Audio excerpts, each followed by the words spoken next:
혹시 느껴본 적 있으신가요? 아무도 보지 못하는 온전한 세상 하나가 당신 안에 숨겨져 있다는 것을요. 마치 당신의 진정한 본질, 당신 본연의 멜로디가 너무나 조용히 울려 타인의 의견과 스스로에 대한 의심이라는 소음에 묻혀버리는 듯한 느낌 말입니다. 당신은 살아가고 행동하고 미소 짓지만 마음속 깊은 곳 어딘가에서는 알고 있습니다. 이것이 당신의 전부가 아니라는 것을, 무언가 더 있다는 것을, 밝고 독창적이며 유일무이한 무언가가 필사적으로 빛을 향해 나아가려 하지만 여전히 그림자 속에 머물러 있는 무언가가 있다는 것을요. 이것은 단순한 환상이 아닙니다. 위대한 스위스 심리학자 카를 융의 말을 빌리자면 이것은 당신의 자기 셀프가 보내는 부름입니다. 그는 인간 영혼의 깊이를 탐구하는데 평생을 바쳤고 모든 것을 바꿀 수 있는 결론에 도달했습니다. 당신의 고유함은 만들어내거나 지어내야 하는 것이 아닙니다. 그것은 이미 존재합니다. 그것은 당신 인격의 핵심이자 내면의 다이아몬드입니다. 하지만 그 다이아몬드는 우리가 수년간 흡수해온 두려움으로 짜인 먼지층에 덮여 있습니다. 이 두려움들은 문자 그대로의 의미에서 당신의 적이 아닙니다. 윤근 그것들을 잠긴 문 앞에 서 있는 문지기들로 보았습니다. 그 각각의 문 뒤에는 당신 힘의 일부, 당신 진정성의 조각이 숨겨져 있습니다. 당신이 이 문지기들에게 다가가는 것을 두려워하는 한 당신의 고유함은 감금된 채로 남게 됩니다. 당신은 세상에 자신의 진정한 빛이 아닌 그 희미한 그림자만을 보여주며 인생의 절반만을 살아가게 됩니다. 이러한 타협을 위해 당신이 치르는 대가는 엄청납니다. 그것은 단순히 놓쳐버린 기회만이 아닙니다. 그것은 진정한 자신에 대한 조용한 그리움입니다. 그것은 창조가 아닌 가면을 유지하는 데 소모되는 에너지입니다. 그것은 잊을 수 없는 존재가 되기보다 이해받는 존재가 되려고 애쓰는 삶입니다. 하지만 만약 제가 당신에게 이 문들을 열 수 있는 열쇠가 존재한다고 말한다면 어떨까요? 단 7가지의 주된 두려움을 내려놓음으로써 당신이 단지 용감해지는 것을 넘어 당신의 고유함이 너무나 밝게 빛나 주변 세상이 그 빛에 매료되어 저절로 침묵하게 만들 수 있다고 한다면요. 오늘 우리는 카를 융의 지혜에 이끌려 자기 내면으로의 여행을 떠날 것입니다. 당신의 힘을 포로로 잡고 있는 바로 그 문지기들의 이름을 하나씩 불러볼 것입니다. 특히 6번째와 7번째, 두려움이 중요합니다. 그것들은 변형의 본질, 즉 애벌레가 두려워하기를 멈추고 마침내 스스로 나비가 되도록 허락하는 바로 그 순간과 관련이 있습니다. 그들을 마주할 준비가 되셨나요? 당신이 당신 자신으로 사는 것을 방해하는 것들을 내려놓고 당신이 이 세상에 온 이유를 찾을 준비가 되셨나요? 그렇다면 시작하겠습니다. 첫 번째 두려움. 비난에 대한 두려움은 가장 교활하고 가장 흔한 두려움입니다. 그것은 어린 시절부터 당신의 귓가에 속삭입니다. 사람들이 어떻게 생각할까? 나서지 마. 남들처럼 해. 그것은 당신이 인격의 모난 부분을 다듬고 당신의 기이함을 숨기고 말하고 싶을 때 침묵하고 반박하고 싶을 때 동의하게 만듭니다. 융은 이 두려움이 낳은 메커니즘을 페르소나라고 불렀습니다. 이것은 우리가 받아들여지기 위해 가족, 친구, 사회의 기대에 부응하기 위해 쓰는 사회적 가면입니다. 페르소나는 순수한 거짓말이라기보다는 그 뒤에 우리의 진정한 나를 숨기는 편리하고 잘 닦인 외관에 가깝습니다. 그리고 우리는 어느 날 그것을 자신의 진짜 얼굴과 혼동하기 시작합니다. 당신의 고유함은 페르소나라는 감옥 안에서 살 수 없습니다. 당신의 가장 흥미롭고 독창적이며 창의적인 아이디어, 당신의 비범한 견해, 당신의 독특한 유머, 이 모든 것이 벽 뒤에 남겨집니다. 당신은 세상에 오직 인정받을 것이 보장된 자신의 일부만을 보여줍니다. 하지만 이 안전에 대한 대가는 무균 상태, 즉 생명력의 상실입니다. 당신은 예측 가능하고 편리하지만 살아있지 않은 존재가 됩니다. 융이라면 당신에게 급진적인 말을 했을 겁니다. 다른 사람의 비난은 거의 항상 당신에 대한 것이 아니라 그들 자신에 대한 것이라고. 누군가 당신의 빛남을 비난한다면 그는 사실 자신의 칙칙함에 대해 말하고 있는 것입니다.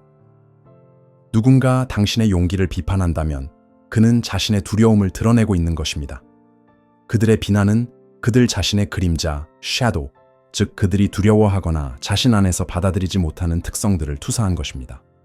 당신은 그들이 도망치고 있는 것을 비추는 거울이 될 뿐입니다. 이것을 이해하는 순간 비난에 대한 두려움은 그 힘을 잃습니다. 당신은 모든 사람의 마음에 들려고 노력하는 것이 아무데도 이르지 못하는 길이며 자신의 영혼을 배신하는 행위임을 깨닫게 됩니다. 이 두려움을 내려놓는다는 것은 무례하거나 도발적이 된다는 의미가 아닙니다. 그것은 자신에게 진정성 있도록 허락하는 것을 의미합니다. 그것은 자신의 목소리로 말하고 유행이 아닌 당신의 기분을 반영하는 옷을 입고 명망 있는 일이 아닌 당신의 심장을 뛰게 하는 일을 하는 것을 의미합니다. 당신이 비난을 두려워하지 않게 될 때 기적이 일어납니다. 네, 당신의 편리한 가면에 익숙했던 일부 사람들은 등을 돌릴지도 모릅니다. 하지만 그 자리에 다른 사람들이 찾아올 것입니다. 바로 당신의 진정성에 매료될 사람들 말입니다. 당신은 당신의 진정한 본질과 공명하는 사람들, 당신만의 부족을 찾게 될 것입니다. 당신은 인정을 구하는 것을 멈추고 감탄을 받기 시작할 것입니다. 당신의 고유함은 세상에 주는 당신의 선물입니다. 누군가 그것을 알아주지 않을까 하는 두려움 때문에 그것을 숨기는 것은 태양이 누군가의 눈을 멀게 할까봐 두려워 태양을 숨기는 것과 같습니다. 스스로 빛나도록 허락하세요. 당신의 빛을 맞이할 준비가 된 이들은 그 길을 찾아올 것입니다. 두 번째 두려움, 실수에 대한 두려움은 완벽주의의 가장 친한 친구이자 창의성의 가장 큰 적입니다. 그것은 당신이 첫걸음을 떼기도 전에 당신을 마비시킵니다. 그것은 속삭입니다. 만약 잘 안 되면 어떡하지? 넌 아직 준비가 안 됐어. 완벽하게 할 수 없다면 시작하지 않는 게 나아. 그 영향 아래 당신은 프로젝트를 미루고 새로운 시도를 주저하며 어리석거나 무능해 보이는 것을 두려워합니다. 윤근서구 문화가 성공이라는 관념에 사로잡혀 실패를 극도로 두려워한다고 생각했습니다. 하지만 그는 온전함과 자기를 향한 길인 개성화의 개념에서 실수를 패배가 아니라 과정에 있어 절대적으로 필요한 부분으로 보았습니다. 그는 영혼이 무균 상태에 완벽하게 평평한 토양에서는 자랄 수 없다고 말했을 겁니다. 영혼에게는 실패도, 막다른 길도, 잘못된 전환도 필요합니다. 실수는 선고가 아닙니다. 실수는 정보입니다. 그것은 현실로부터 오는 피드백으로 이 길은 통하지 않으니 다른 길을 시도해봐 라고 말해줍니다. 당신이 실수를 두려워할 때 당신은 이 귀중한 정보를 스스로에게서 빼앗는 것입니다. 당신은 넘어지고 배우면서 앞으로 나아가는 대신 안전하다는 환상 속에서 제자리에 서 있는 것을 택합니다. 당신의 고유함은 완전한 통제와 실패에 대한 두려움의 분위기 속에서 드러날 수 없습니다. 그것은 실험 속에서, 놀이 속에서 시도해보고 어떤 결과든 받아들일 준비가 된 용기 속에서 나타납니다. 위대한 예술가들은 첫 시도에 걸작을 만들지 않았습니다. 위대한 과학자들은 수천 번의 실패한 실험을 했습니다. 당신의 삶은 모든 실수에 낙제점을 주는 시험이 아닙니다. 당신의 삶은 창의적인 실험실입니다. 윤근 심리적 변형의 은유로서 연금술에 대해 이야기했습니다. 연금술사들은 납을 금으로 바꾸려고 노력했습니다. 심리학에서 납은 우리의 실수, 실패, 그림자 측면입니다. 금은 이 납을 가공함으로써 태어나는 지혜, 온전함, 그리고 고유함입니다. 실수를 두려워함으로써 당신은 가장 중요한 것, 즉 연금술적 변형의 과정을 포기하는 것입니다.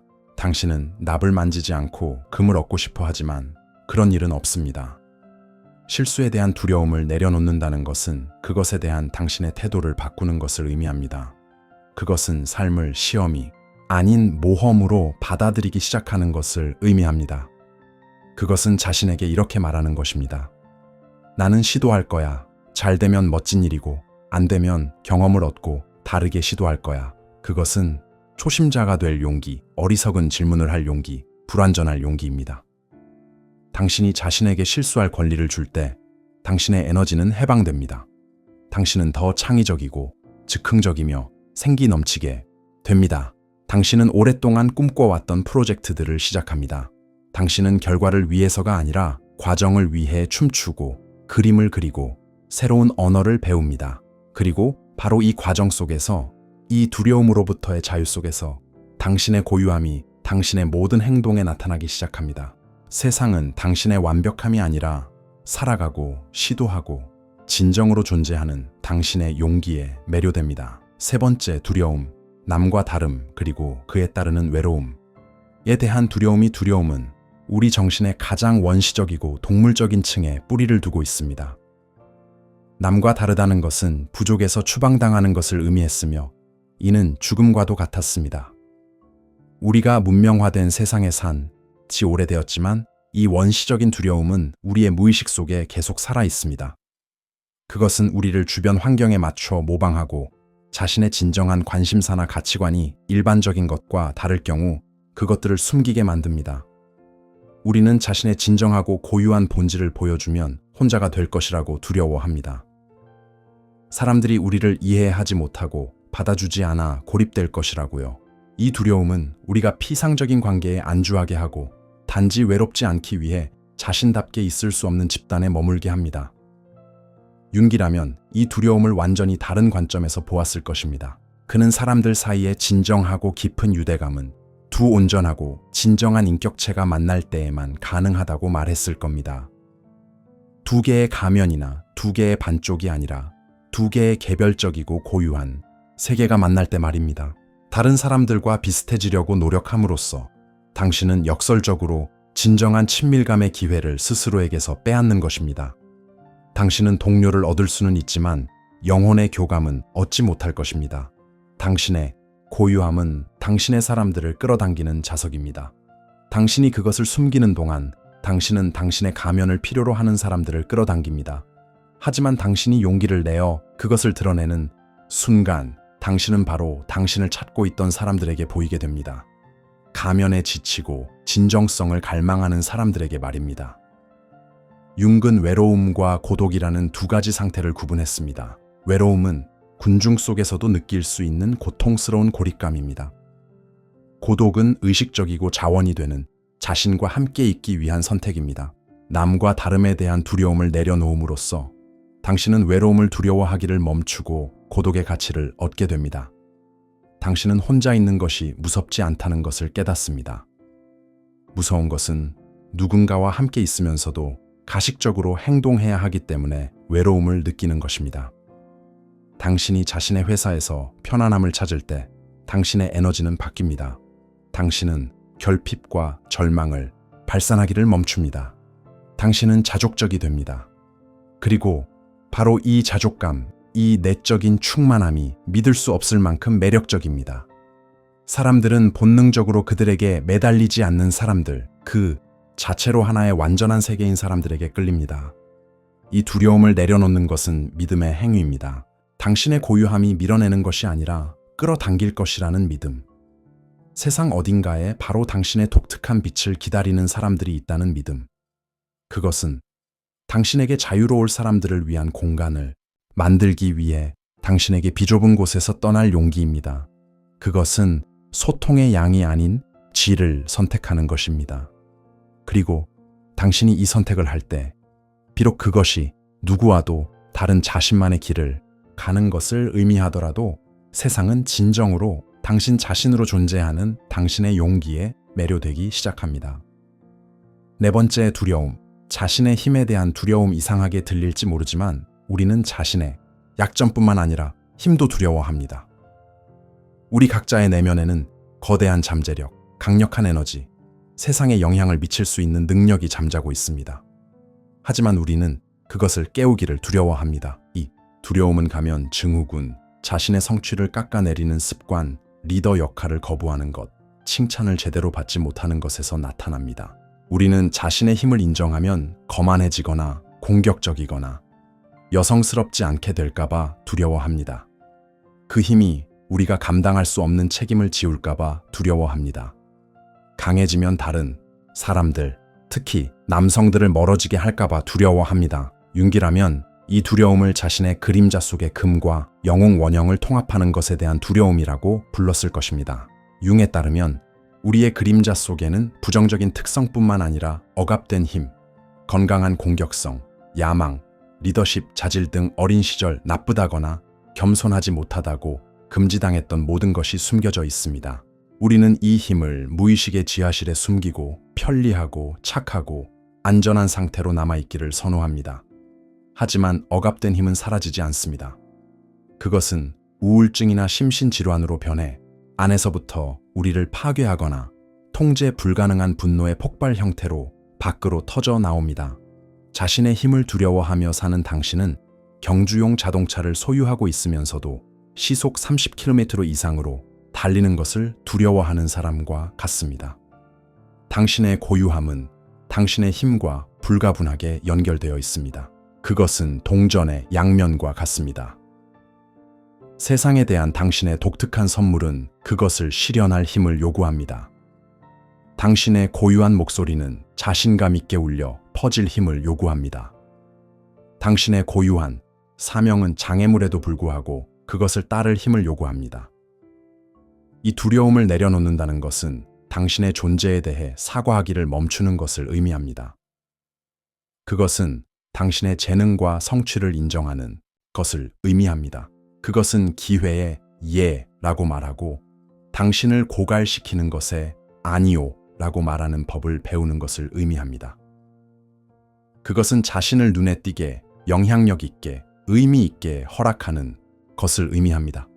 이것이 당신을 괴물로 만들지는 않습니다. 오히려 통합되고 의식된 힘은 공격적인 지배가 아닌 차분한 자신감입니다. 그것은 남의 경계를 공격하는 것이 아니라 자신의 경계를 보호하는 능력입니다. 그것은 강요가 아닌 영감을 통해 이끄는 능력입니다. 당신이 자신의 힘을 받아들일 때 당신은 세상에서 자신의 정당한 자리를 차지하게 됩니다. 당신은 자신의 삶에서 조연 역할을 그만두게 됩니다. 그리고 자아 에고가 아닌 당신의 자기 셀프, 깊은 곳에서 나오는 이 내적인 힘, 이 왕족 같은 위엄은 지울 수 없는 인상을 남깁니다. 세상은 강한 여성을 두려워하지 않습니다. 세상은 그들을 경탄합니다. 세상은 자신의 빛을 두려워하지 않고 다른 이들을 위해 길을 밝히도록 허락하는 이들에게 매료됩니다. 다섯 번째 두려움, 깊이에 대한 두려움. 우리는 피상적인 세상에 살고 있습니다. 소셜미디어에서의 피상적인 소통, 피상적인 뉴스, 피상적인 관계. 우리는 삶의 수면 위를 미끄러지듯 지나가며 깊이 잠수하는 것을 두려워하는데 익숙해졌습니다. 우리는 깊은 감정, 깊은 대화, 깊은 친밀감을 두려워합니다. 왜냐하면 깊이는 취약성을 의미하기 때문입니다. 깊은 곳은 어둡고 미지의 세계입니다. 그곳에는 보물뿐만 아니라 괴물들, 즉 우리의 억압된 트라우마, 고통, 숨겨진 욕망도 살고 있습니다.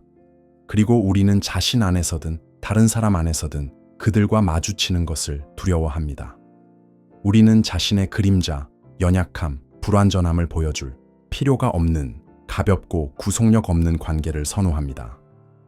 윤기라면 이것을 자신의 무의식에 대한 두려움이라고 말했을 것입니다. 그는 종종 정신을 묘사하기 위해 바다의 은유를 사용했습니다. 의식은 햇빛이 비치는 표면에 불과하며 무의식은 거대하고 어두우며 미지의 깊은 곳입니다. 당신의 고유함, 당신의 자기는 표면에 살지 않습니다. 그것은 가장 깊은 바닥에 놓인 진주입니다. 당신이 깊이를 두려워하는 한, 당신은 결코 그것을 찾지 못할 것입니다. 당신은 해변에서 조개 껍데기를 모으겠지만 바다가 어떤 보물을 숨기고 있는지는 결코 알지 못할 것입니다. 관계에서 이것은 진정한 친밀감에 대한 두려움으로 나타납니다. 당신은 파트너에게 당신의 좋은, 밝은 면, 당신의 페르소나만을 보여줍니다. 하지만 융에 따르면 진정한 사랑이란 서로에게 자신의 그림자 또한 보여주기를 두려워하지 않는 두 온전한 인격체의 만남입니다. 당신의 고유함은 오직 깊이 속에서만 드러납니다. 자신과 함께하는 깊은 사색 속에서, 가까운 사람들과의 깊고 정직한 대화 속에서, 창조에 대한 깊은 몰입 속에서, 고통스러울지라도 자신의 진정한 감정과의 깊은 접촉 속에서 깊이에 대한 두려움을 내려놓는다는 것은 잠수할 용기를 내는 것을 의미합니다. 그것은 진지한 주제를 피하는 것을 멈추고 대화 속의 침묵을 두려워하는 것을 멈추고 자신의 눈물이나 분노로부터 도망치는 것을 멈추는 것을 의미합니다. 그것은 위험을 감수하고 다른 사람에게 당신의 아름다운 외관뿐만 아니라 당신의 균열, 당신의 취약성을 보여주는 것을 의미합니다. 바로 이 균열에 당신의 가장 큰 매력이 있습니다. 완벽함은 무균적이고 차갑습니다. 바로 우리의 불완전함, 우리의 상처, 우리의 이야기가 우리를 살아있고 진정하며 고유하게 만듭니다. 당신이 자신과 다른 사람들이 당신의 깊이를 보도록 허락할 때 당신은 피상적인 관계에서 진정한 친밀함으로 나아갑니다. 당신은 그저 즐거운 시간을 보낼 수 있는 사람이 아니라 자신답게 있을 수 있는 사람이 됩니다. 그리고 이 희귀하고 귀중한 자질은 어떤 완벽한 가면보다 훨씬 더 강력하게 매료시킵니다. 6번째 두려움, 미지에 대한 두려움이제 우리는 가장 근본적인 두려움 중 하나에 도달했습니다. 인간의 이성은 통제, 예측 가능성, 보장을 갈망합니다. 우리는 내일, 1년 후, 10년 후에 무슨 일이 일어날지 알고 싶어 합니다. 우리는 계획을 세우고 익숙한 경로를 고수하며 안정적이지만 사랑하지 않는 일, 수명이 다했지만 익숙한 관계에 집착합니다. 우리는 익숙하고 이해 가능한 것들로 만든 황금 세 장을 스스로에게 만듭니다. 미지에 대한 두려움은 삶 그 자체에 대한 두려움입니다. 왜냐하면 삶은 본질적으로 유동적이고 예측 불가능하며 놀라움으로 가득 차 있기 때문입니다. 당신의 고유함은 계산하고 도달할 수 있는 지도 위의 최종 목적지가 아닙니다. 당신의 고유함은 미지로 향하는 길입니다. 그것은 계획할 수 없는 드러남의 과정입니다. 윤근 개성화가 부름이라고 말했습니다. 그것은 우리를 닦인 길에서 벗어나 우리가 한 번도 가보지 않은 깊은 숲속으로 이끄는 자기의 부름입니다. 이 길을 따른다는 것은 지도와 보장을 포기하고 자신의 내면의 나침반, 즉 직관을 신뢰하는 법을 배우는 것을 의미합니다. 미지에 대한 두려움은 당신을 과거에 묶어둡니다. 그것은 당신이 익숙하다는 이유로 같은 패턴을 반복하게 만듭니다. 더 나은 것을 찾지 못하면 어쩌지? 라는 생각 때문에 당신이 싫어하는 일을 그만두지 못하게 합니다. 혼자인 것보다는 이게 낫다는 생각 때문에 해로운 관계를 끝내지 못하게 합니다. 그곳은 모든 것이 낯설고 이해할 수 없다는 생각 때문에 다른 도시로 이사가지 못하게 합니다. 미지에 대한 두려움을 내려놓는 것은 당신이 자신에게로 가는 길에 내디딜 수 있는 가장 용감한 발걸음입니다. 그것은 당신이 모든 것을 통제할 수 없음을 인정하는 것을 의미합니다. 그것은 불확실성과 친구가 되는 것을 의미합니다. 그것은 만약 나빠지면 어떡하지?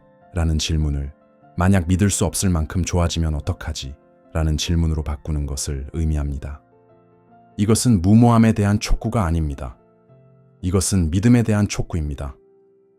자신과 삶에 대한 믿음. 그것은 자신의 내면의 빛에 의지하여 안개 속으로 한 걸음 내딛는 능력입니다. 당신이 이 두려움을 내려놓을 때 당신은 기적에 열리게 됩니다. 당신은 이전에는 무시했던 신호, 기회, 동시성을 알아차리기 시작합니다. 당신의 삶은 예측 가능한 시나리오에서 벗어나 흥미진진한 모험으로 변합니다.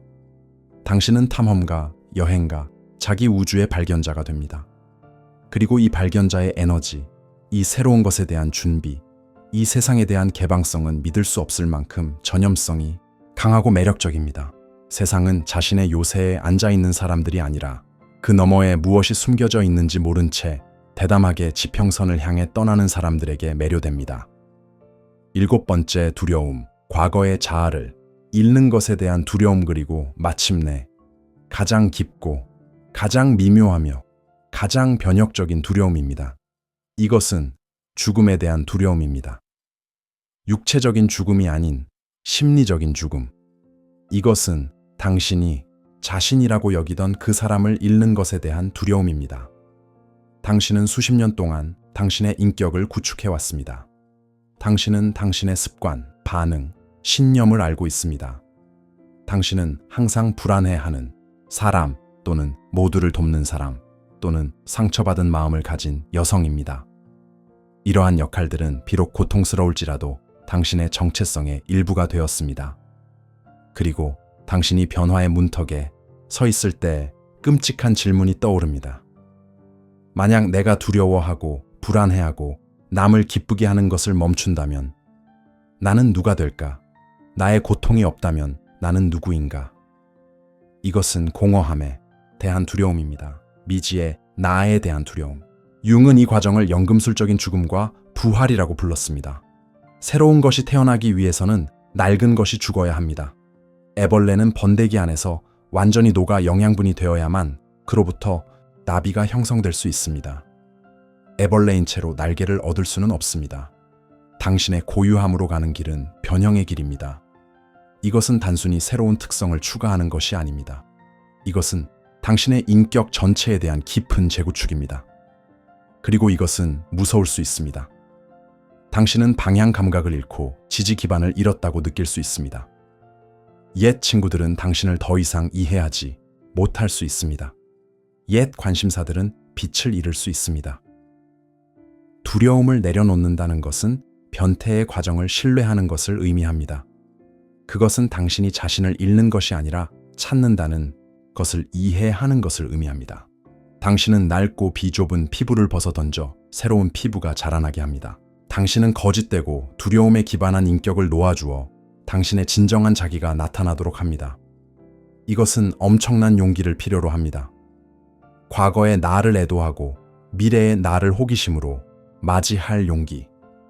그 뒤에 새벽이 올 것이라는 믿음을 가지고 무우의 시기, 영혼의 어두운 밤을 통과할 용기. 이 과정을 통과할 때 당신은 다시 태어납니다. 당신은 단순히 더 나은 버전의 자신이 되는 것이 아닙니다. 당신은 당신 자신이 됩니다. 온전하고 진정하며 자유로운 당신의 고유함은 개념이기를 멈추고 당신의 살아 숨쉬는 현실이 됩니다. 바로 이 진정성, 낡은 두려움의 잿더미에서 태어난 이 진정성이야말로 세상을 매료시키는 것입니다. 사람들은 당신에게서 무언가를 배운 사람을 느끼는 것이 아닙니다. 그들은 감히 죽고 다시 태어난 사람을 느낍니다. 그리고 이 조용하고 지혜로운 힘 앞에서는 저항할 수 없습니다. 7가지 두려움. 당신 진정성의 문을 지키는 7명의 문지기. 비난에 대한 두려움, 실수에 대한 두려움, 남과 다름에 대한 두려움, 자신의 힘에 대한 두려움, 깊이에 대한 두려움, 미지에 대한 두려움, 그리고 마침내 과거의 자신을 잃는 것에 대한 두려움. 당신이 그들 앞에서 마비된 채 서 있을 때 그것들은 거대하고 극복할 수 없는 것처럼 보입니다. 하지만 융의 지혜는 당신이 그들과 싸울 필요가 없다는 데 있습니다. 당신은 그들을 보고 인정하고 그리고 놓아주어야 합니다. 당신의 에너지로 그들을 먹여 살리는 것을 멈춰야 합니다. 당신의 고유함은 당신이 얻거나 만들어야 하는 것이 아닙니다. 그것은 당신을 기다리고 있습니다. 그것은 항상 당신과 함께 있었습니다. 그것은 당신이 어린 시절에 들었던 그 조용한 목소리입니다. 그것은 당신이 억눌렀던 그 창조적인 충동입니다. 그것은 당신이 실현 불가능하다고 여겼던 그 꿈입니다. 이 두려움들을 내려놓음으로써 당신은 다른 누군가가 되는 것이 아닙니다. 당신은 집으로, 바로 당신 자신에게로 돌아가는 것입니다. 당신은 오랫동안 숨겨져 있던 당신의 내면의 빛이 마침내 온 힘을 다해 빛나도록 허락하는 것입니다. 이 빛은 공격적인 탐조등이 아닙니다. 그것은 먼 별처럼 따뜻하고 고르고 확신에 찬 빛입니다. 그것은 주의를 요구하지 않지만 알아차리지 않을 수 없습니다. 그것은 끌어당기고 따뜻하게 하고 영감을 줍니다. 자신에게로 가는 길은 당신이 살 수 있는 가장 흥미진진한 로맨스입니다. 그리고 그 길이 오늘 시작되기를 바랍니다. 하나의 작은 발걸음으로 더 이상 두려움이 당신에게 누구가 될지를 지시하게 두지 않겠다는 결정으로 스스로에게 독보적이 되도록 살아있도록 빛나도록 허락하세요. 그러면 회색빛이고 비난하는 것처럼 보였던 세상이 갑자기 가장 밝은 면으로 당신에게 돌아설 것입니다. 세상은 매료될 것입니다. 당신의 가면도, 당신의 완벽함도 아닌 당신의 용감하고 아름다우며 무엇과도 닮지 않은 영혼에, 당신의 고유함에,